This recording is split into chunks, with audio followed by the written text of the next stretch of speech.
타이드 모델에서 또 한 가지 중요한 개념이 우리가 파이프 연산자입니다. 파이프 연산자는 이렇게 퍼센트 기호, 꺽쇠 퍼센트 기호로 이제 쓰게 되는데요. 이 부분에 대해서 좀 설명을 드리겠습니다. 기존에 프로그램을 배워보셨던 분들은 잘 아실 텐데요. 저희가 함수를 여러 개 처리해야 되는 경우가 많이 있습니다. 어떤 거를 우리 처리한 다음에 그 결과를 가지고 또 처리하고 이렇게 되는 거예요. 기존 방법이 이런 방법입니다. x라는 값을 f라는 걸로 뭔가를 처리하고 그 다음에 g라는 걸 처리하고 그 결과를 가지고 h라는 걸 처리해 줍니다. 자, 이런 경우가 많이 있어요. 앞으로 우리가 뒤에 보시면 데이터를 분석할 때 분석한 결과를 값을 가지고 또 다른 분석을 하고 또 다른 분석을 하고 이런 식으로 계속 분석을 이제 해야 되는 경우가 많거든요. 그럴 경우에 기존의 방법들이 몇 가지가 있었습니다. 그런데 우리가 타이드 모델에서 파이프 연산자를 이용하면 훨씬 더 쉽고 간편하고 우리가 직관적으로 처리할 수 있어서 요즘은 파이프 연산자를 이용해서 거의 많이 처리를 하게 됩니다. 자, 그러면 과거에 쓰는 방법들을 해볼게요. 그러면은 이렇게 먼저 어떤 값을 처리한 다음에 그 값을 변수에다 저장을 하고요. 이 값을 불러 갖고 와서 또 처리한 다음에 또 다른 새로운 변수를 만들어서 처리하고 이런 방법들이 있는데요. 이런 방법들 할 때는 변수가 3개를 써야 되기 때문에 용량이 증가하게 되죠. 자, 그런데 두 번째 방법을 또 이제 쓰는 방법은 하나의 변수를 가지고 이거를 업데이트를 해서 쓰는 겁니다. fx 값을 가지고 쓴 다음에 또 그 값을 가지고 또 쓰고 하는데 이럴 때는 이제 디버깅이 어렵다는 이제 문제가 좀 있고요. 그 다음에 또 많이 썼던 방법들이 이제 함수를 이용하는 방법입니다. 보시면 이렇게 함수를 이렇게 여러 개를 이용해서 하게 되는데 되게 복잡해 보이죠. 그래서 함수를 이용하면 좀 복잡해 보입니다. 자, 그래서 이제 만드는 방법이 파이프라인이라는 걸 이용합니다. 여러분들이 파이프, 수도 파이프처럼 파이프라는 걸 하나로 쭉 연결하는 걸 의미하죠. 그래서 어떤 값을 가지고 계속 연속해서 우리가 연달아서 우리가 작업을 할 때 쓰는 게 파이프 연산자입니다. 그래서 직관적이에요. 자, 보시는 것처럼 x를 갖고 와라. 그 다음에 파이프 연산자는 그 다음으로 연결해 주는 겁니다. 자, x라는 값을 불러 갖고 와라. 그 다음에 연결해 주고요. 그 x라는 값을 불러 갖고 와서 f라는 값을 실행해라. 그 다음에 그 값을 다시 또 연달아 연속해서 그 다음 값으로 밑에다 또 전달해라. 이런 내용입니다. 자, 그럼 밑으로 이렇게 쭉 전달해서 우리가 값이 넘어가죠. 그래서 편리하게 사용할 수가 있습니다. 자, 앞에 보시는 것처럼 이렇게 복잡하게 가운데부터 실행해서 또 끄집어내서 이렇게 실행하고 이런 방법이 아니고요. 직관적으로 X부터 시작해서 순서대로 이렇게 쭉 파이프라인을 연결하는 것처럼 순서대로 쭉 진행하라는 걸 표시를 해줍니다. 훨씬 더 직관적으로 돼 있고 편리하게 돼 있어서 초보자들도 프로그램을 사용하는 초보자들도 쉽게 되어 있습니다. 이런 식으로 이제 프로그램 코딩할 때 많이 사용하거든요. 다른 프로그램들을 개발할 때는. 그러면 이제 되게 복잡하고 어려워요. 초보자들이 볼 때 좀 헷갈리는 경우가 많이 있습니다. 그런데 데이터 분석할 때는 이렇게 파이프라인을 이용해서 분석하게 되면 편리하고 쉽게 여러분들이 할 수가 있고요. 그 다음에 어디서 에러가 났는지를 금방 찾을 수가 있어요. 어느 부분에서 에러가 났는지를. 그래서 요즘 추세는 이제 R 프로그램 할 때는 거의 파이프라인을 이용해서 쓰게 됩니다. 이 부분도 조금 설명을 좀 더 드리겠습니다. 자, 그러면 한번 실습을 해보겠습니다. 파이프는 이렇게 사용합니다. 꺽쇠랑 퍼센트 기호를 잘 확인하시고요. 먼저 파이프라는 걸 사용하지 않고 이제 작업을 하는 경우가 있습니다. 자, 우리가 아이리스라는 데이터를 우리가 갖고 올 때 그냥 쳐도 되지만은 프린트라는 걸 이용해서 어떤 결과값을 갖고 올 수도 있습니다. 자, 한번 쳐볼게요. 자, 프린트라는 걸 이용해서 하는데 실제로는 데이터를 갖고 옵니다. 아이리스라는 데이터를 갖고 오고요. 몇 개를 갖고 오느냐? 15개를 갖고 오고요. 그 다음에 그 열을 몇 개를 갖고 오느냐? 그래서 보면 이렇게 쳐주면 행은 다 갖고 와라. 이렇게 됩니다. 자, 한번 쳐볼게요. 그럼 총 15개만 갖고 오게 됩니다. 이렇게 갖고 오게 되죠. 자, 그런데 지금은 파이프라인을 사용하지 않게 작업을 한 건데 파이프라인을 사용해서 작업하면 훨씬 더 편리합니다. 먼저 필요한 데이터를 먼저 나열을 하고요. 그 다음에 파이프라인을 하게 됩니다. 자, 그러면 아이리스라는 데이터를 갖고 와라 이 얘기입니다. 그 다음에 프린트 해주고요.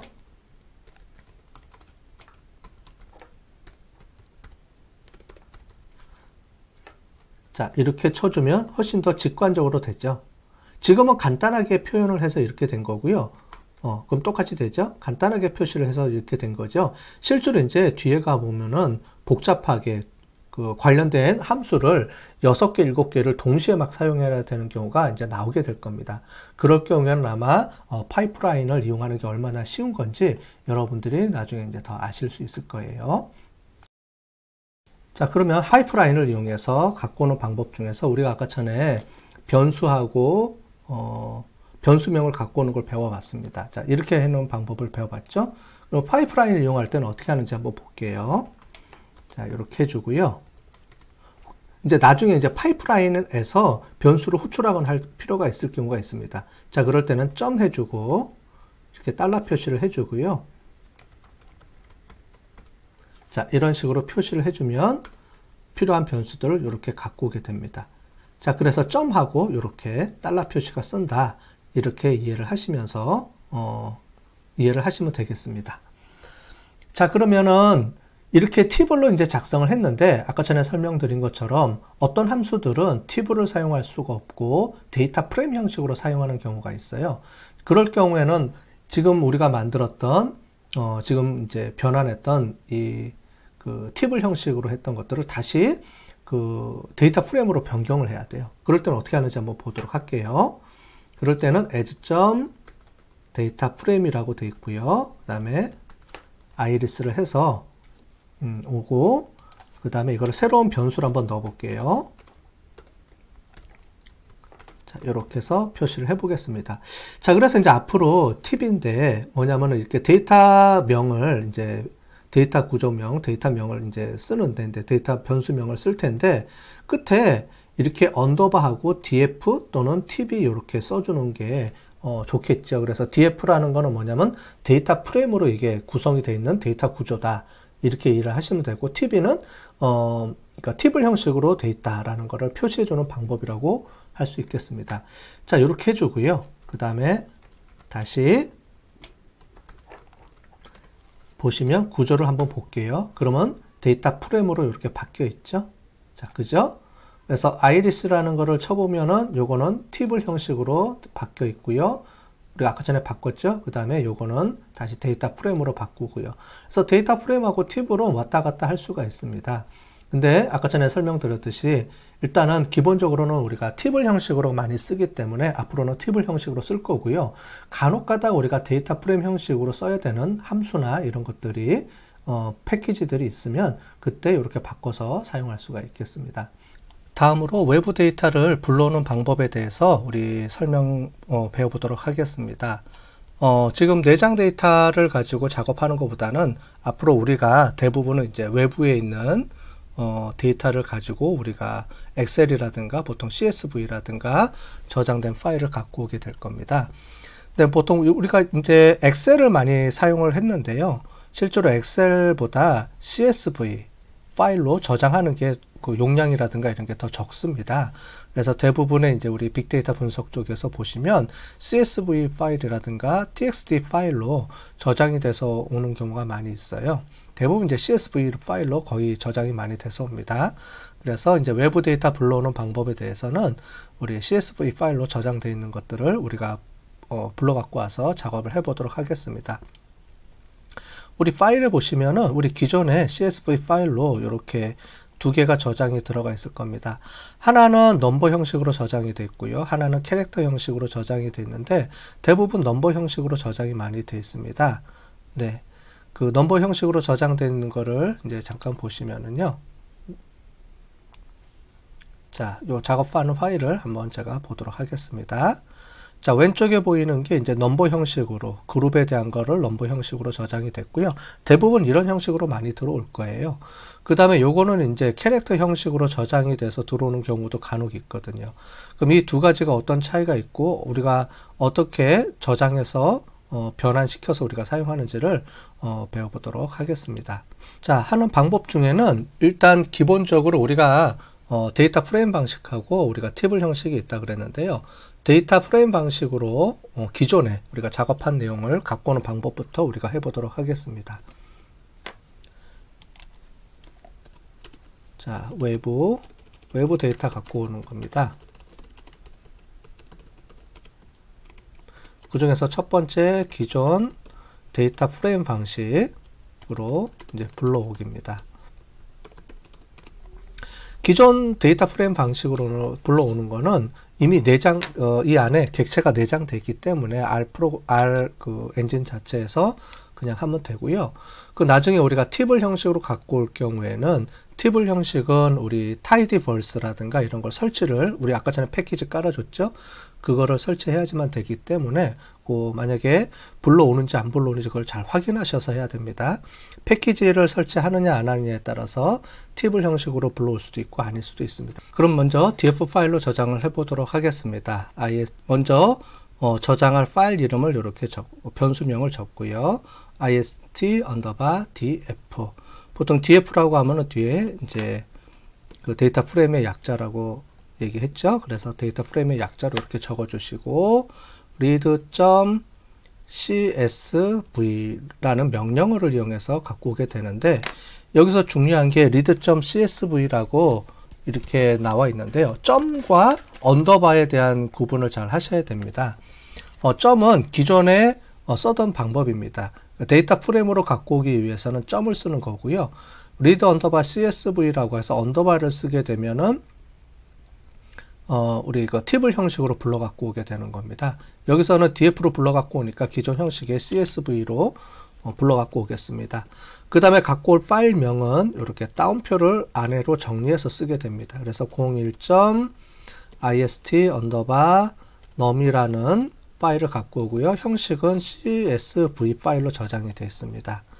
자, 그 다음에 컴마 해서 그 밑으로 내려가고요. 그 다음에 제일 위에 제일 첫 행은 보통 이제 변수명이 들어가 있습니다. 그래서 헤더라고 해주시고요. 헤더는 true라고 해주면 제일 위에 행을 이제 항목으로 인식하게 됩니다. 그 다음에 na.strings라고 해서요. 이거는 이제 무응답치를 어떻게 처리할 거냐. 무응답치는 저희가 점으로 처리해 줘야 되기 때문에 이렇게 처리해 주겠습니다. 자, 파일을 불러 갖고 오겠습니다. 자, 그럼 파일을 불러 갖고 오고요. read.csv라고 하면 여기서 파일을 불러 갖고 왔고요. 불러 갖고 온 거를 이 변수에다 저장을 해 놨습니다. 그럼 이 변수에 관련된 데이터들이 저장이 되어 있겠죠. 자, 그러면은 그 변수를 한번 불러 갖고 와서 해 보도록 하겠습니다. str 해주고요. 우리 ist_df로 이렇게 쳐주면은 관련된 파일명이, 그러니까 저장된 그 데이터들이 이렇게 뿌려지게 됩니다. 자, 그런데 지금 이렇게 보시면 여기에 저장되어 있는 이제 파일들을 이렇게 1111 이렇게 되어 있습니다. 근데 이거는 숫자가 아니고요. 1은 이제 그 A 자동차, 2는 B 자동차 이렇게 해서 이 그룹을 우리가 그 그룹명인데 변수로 저장해 둔 겁니다. 이거를 여기서는 우리가 팩터라고 얘기를 합니다. 지금 현재는 int라 그래서 숫자로 인식이 되어 있는데 얘를 팩터 형식으로 저장을 해줘야 됩니다. 자, 그러면 이걸 팩터 형식으로 바꿔줄 때와 그렇지 않을 때의 차이점에 대해서 잠깐 설명을 드리도록 하겠습니다. 만약에 이거를 우리가 그대로 인식하게 되면 어떻게 인식하게 되느냐. 그 그래프를 한번 찍어서 한번 설명을 드리겠습니다. ist_df를 호출해 갖고 오고요. 그 안에 우리 t_그룹이라는 거를 우리가 호출해 갖고 오겠습니다. 그 다음에 우리가 얘를 테이블 형식으로 이렇게 바꿔주고요. 그 다음에 파이프라인으로 연결해 갖고 오고 우리 플롯이라는 함수를 이용해서 우리 막대 그래프를 한번 찍어 보겠습니다. 지금 우리가 조금 전에 배웠던 파이프라인 방식이죠. 그래서 요거를 호출해 갖고 오고요. 테이블 형식으로 만들어서 카운트를 하고 플롯으로 한번 찍어 보겠습니다. 자, 찍어 보시면 오른쪽에 있는 것처럼 이렇게 1번하고 2번으로 우리가 나와 있습니다. 자, 그렇게 해서 1번, 2번 이렇게 표시가 되어 있는 걸 볼 수 있죠. 자, 그래서 요거를 이렇게 1번이 뭐고 2번이 뭔지 모르죠. 그렇기 때문에 우리가 보통 그룹명은 우리 그 팩터 형식으로 변환을 해주게 됩니다. 자, 그러면 이제 해보도록 하겠습니다. 이 상태에서 이제 팩터 형식으로 바꿔주면 어떻게 바꿔주느냐면은 여기 있는 변수 중에서 관련된 변수를 바꿔주는 겁니다. is df 해주고요. 이렇게 달러 표시해서 우리 그 안에 있는 변수명을 호출해 줍니다. 그래서 t그룹이라는 변수명을 갖고 오는데 이 변수명을 우리 여기 보면은 이제 인티저 형식, 숫자 형식으로 되어 있죠. 얘를 팩터 형식으로 바꿔줍니다. 그래서 팩터 형식으로 바꿔주고요. df에 우리 t그룹을 갖고 오는데 이 안에는 두 가지 방법이 있는데요. 레벨과 레이블이 있습니다. 레벨스라고 하는 거는 뭐냐면은 이 안에 숫자가 몇 개가 되어 있느냐는 겁니다. 그래서 C 해주고요. 우리 2라고 해주면 1번과 2번이 있습니다. 이렇게 얘기하는 겁니다. 만약에 그룹이 3개면 이렇게 되겠죠. 근데 지금 현재는 2개의 그룹으로 나눠졌기 때문에 1과 2로 이렇게 표시를 해주고요. 그 다음에는 1번과 2번을 뭘로 바꿔줄 거냐, 어떻게 레이블로 바꿔줄 거냐 하는 얘기입니다. 그래서 어떤 문자 형식으로 인식해 줄 거냐. 근데 그래서 라벨스라고 해주고요. 레이블스 해주시고 여기에 C 해주고요. 1번은 A 자동차니까 A,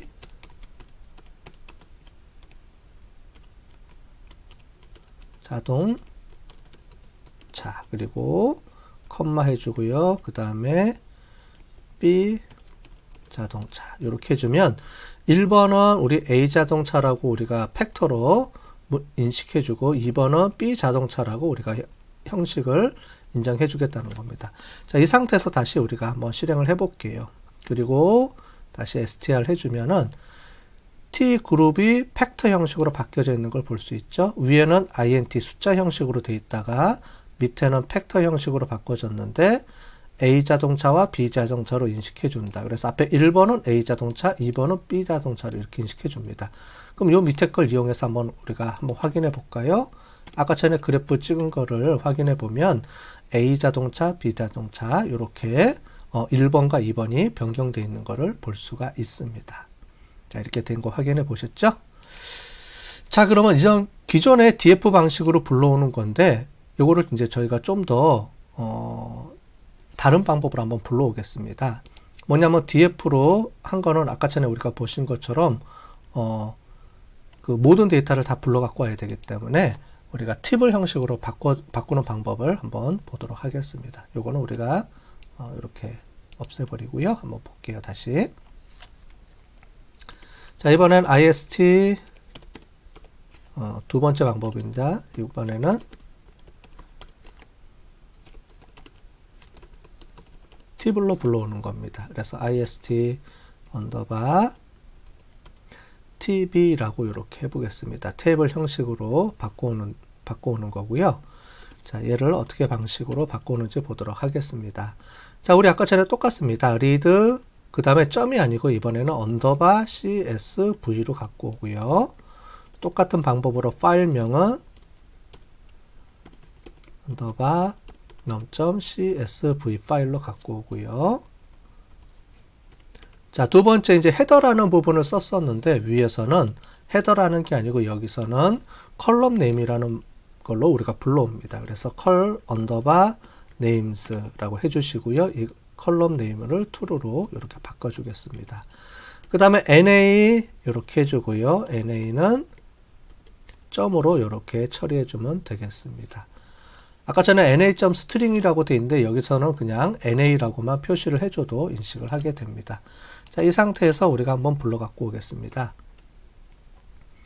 자, 그러면 좀 복잡한 이름으로, 복잡하게 처리가 된 것처럼 보여지죠?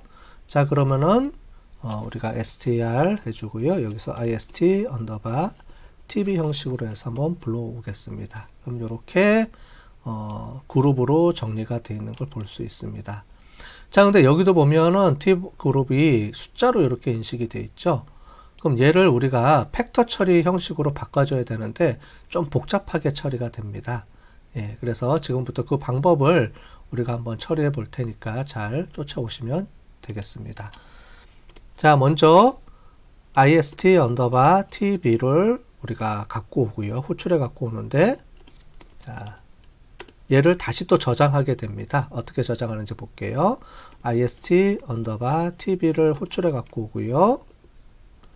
파이프라인으로 연결해 줍니다. 그 다음에 mutate라는 거를 우리가 이용을 하게 됩니다. mutate는 우리가 다음 주에 다시 배울 겁니다. 다음번 수업 시간에 우리가 이 mutate라든가 뭐 그룹이라든가 다양한 우리 처리 방법에 대해서 사용 방법을 배울 텐데요.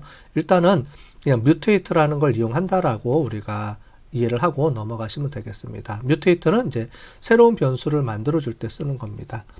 그 다음에 t 언더바 그룹이라고 되어 있는데요. 이 그룹에 있는 것들을 이렇게 바꿔주는데 어떻게 바꿔주느냐? 팩터 형식으로 바꿔줍니다. 다시 팩터를 t 언더바 그룹으로 처리를 해주고요. 똑같이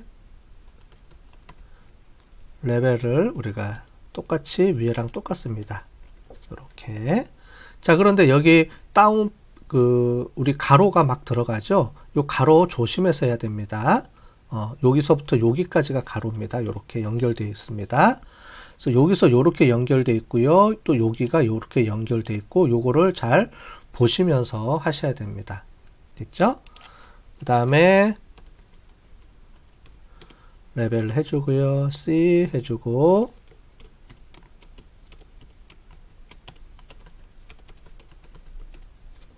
자동차 똑같이, 자, 이렇게 해주면 되겠습니다. 자, 그러면 이렇게 해서 우리가 실행을 해 볼게요. 자, 그 다음에 우리 str에서 다시 실행을 해 보시면 이렇게 t그룹에서 팩터로 됐다고 이렇게 명확하게 이렇게 들어와 있죠. 그래서 이렇게 넘버가 팩터로 바뀝니다. 자, 그래서 df 옛날 방식으로 처리해 주면 이렇게 팩터 형식으로 이렇게 처리해 주는 방법을 쓰고요. table 형식에서는 mutate라는 걸 이용해서 이렇게 팩터 처리를 해줍니다. 이 방법이 좀 틀리니까요. 이 방법을 잘 여러분들 배워두시면 되고요. 아마 지금 이 팩터 처리, mutate를 이용해서 팩터 처리하는 거는 매 수업 시간마다 이건 나갑니다. 왜냐하면은 데이터를 우리가 호출해 갖고 와서 처리할 때는 모든 데이터들을 우리가 이제 범주형 데이터들은 팩터 형식으로 처리해 줘야 되기 때문에 이거는 계속 앞으로 사용할 겁니다. 잘 이해하시고 잘 배워두시기 바라겠습니다. 근데 만약에 지금 이렇게 돼 있는 숫자로 돼 있는 거 말고 아까 전에 설명해 드린 것처럼 간혹가다 이제 문자 형식 자체로 저장이 들어오는 게 있습니다. 그럴 경우에는 어떻게 처리하는지 보도록 하겠습니다. 그래서 table 형식인데 이제 문자로 저장된 이제 파일 불러오는 겁니다.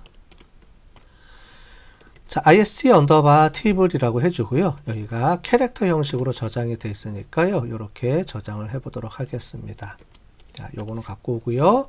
그 다음에 read 언더바 csv로 저장이 될 거고요. 그 다음에 요 파일 이름은 01.ist 언더바 chr character.csv로 저장이 되어 있습니다. 우리 파일에는요. 네. 이렇게 저장이 되어 있고요. 자, 그 다음에 똑같이 컬럼 네임스를 우리가 갖고 오는데 true로 갖고 오고요. 그 다음에 중요한 게 하나 있습니다. 여기서부터 중요한 건데요. 이제 집중해서 잘 들으시기 바라겠습니다. 뭐냐면은 지금 우리가 이제 한글 버전으로 인식을 해야 되는데 한글 버전이 이제 깨지게 됩니다. 갖고 오게 되면요. 그래서 한글 버전으로 갖고 올 때는 엔코딩 방식을 이용을 해서 우리가 처리를 해줘야 되는데 지금부터 하는 방법을 잘 보시면 되겠습니다. 로케일 해주고요.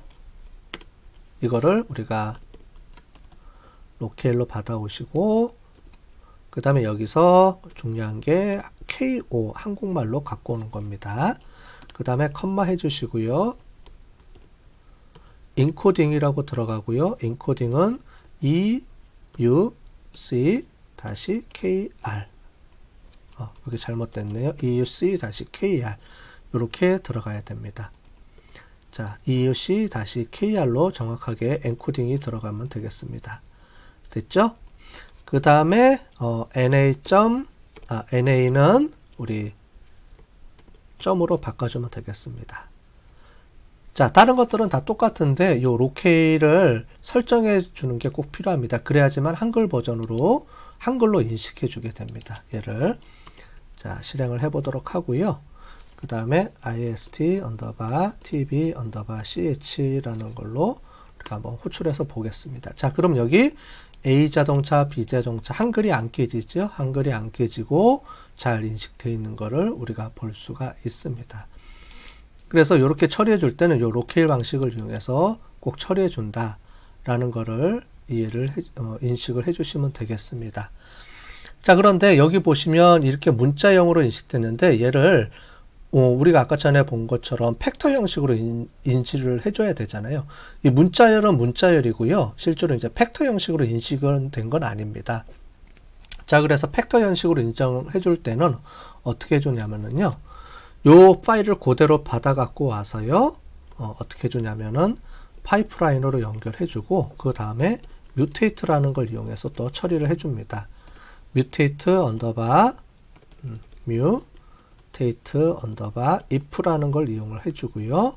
거기에 ist 언더바 죄송합니다. 해주고 is.character 라고 하면 캐릭터에서 요거는 빼주고요. 양쪽은 is 캐릭터 형식이다. is.이라는 말은 뭐냐면 캐릭터이냐 아니냐를 우리가 판단을 하라라는 말입니다. 그래서 캐릭터 형식이냐 뭐냐면 이제 문자형이죠. 여기가 지금 우리가 문자 형식으로 되어 있으니까 이거는 그럼 팩터 형식으로 바꿔줘라. 그럼 as. 팩터 해주면은 팩터 형식으로 바꿔주는 겁니다.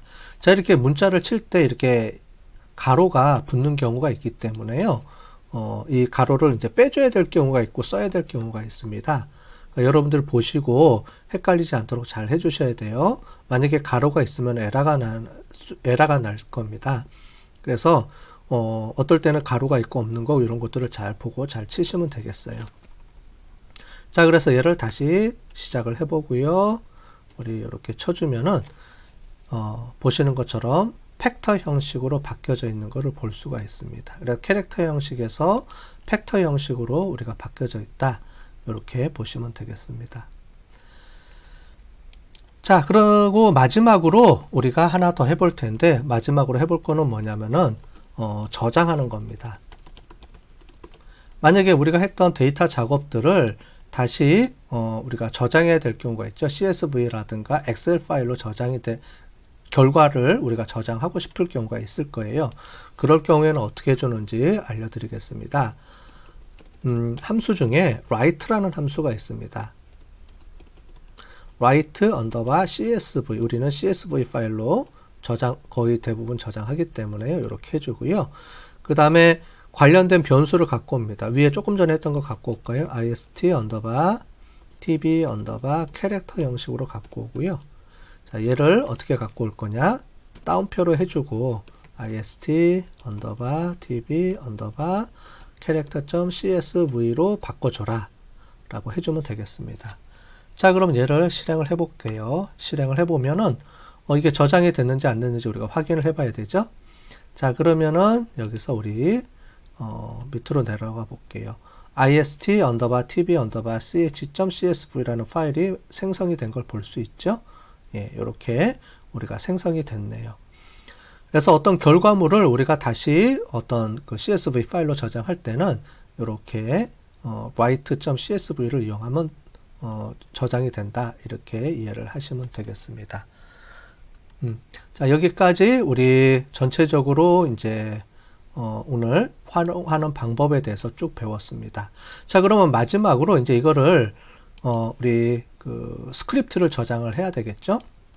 저장하는 방법은 위에 보시는 것처럼 이렇게 되어 있고요. 우리가 컨트롤 S를 누르셔도 되고, 그러면 이제 이렇게 세이브 파일 저장하겠냐고 나오죠. 그럼 요 안에 저장을 하면 되겠습니다. 자, 우리 01.r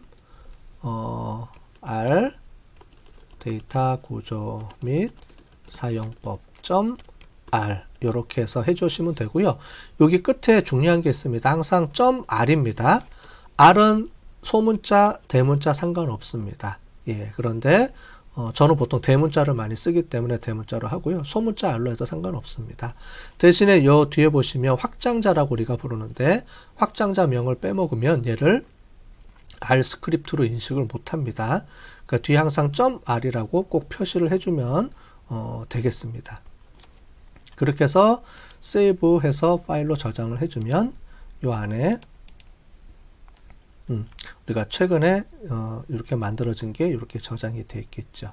그래서 요거를 이제 종료하시고 요걸 다시 보고 싶으면 클릭하시면 기존에 저장되어 있던 요 파일을 우리가 불러와서 우리가 또 추가 작업도 할 수 있게 되는 겁니다. 그렇게 이해를 하시면 되겠습니다. 자, 그러면 여기까지 우리 R 데이터 구조 및 사용법에 대해서 설명을 드렸습니다. 잘 실습하시고 마무리하시면 좋겠습니다. 자, 오늘 하루도 잘 마무리하면 자, 지금까지 우리 R 데이터 구조 및 사용법에 대해서 설명을 드렸습니다. 지금까지 한 내용을 잘 실습하셔서 본인이 꼭 코드를 직접 손으로 쳐보셔야 됩니다. 눈으로 보면 안 됩니다. 지금까지 한 내용을 잘 쫓아오신 분들은 마무리 잘 하시고, 그렇지 않으신 분들은 지금 한 내용들을 꼭 손으로 쳐서 실습을 해보시기 바라겠습니다. 우리 01점 우리 데이터 구조 및 사용법에 대해서 실습을 이것으로 마치도록 하겠습니다.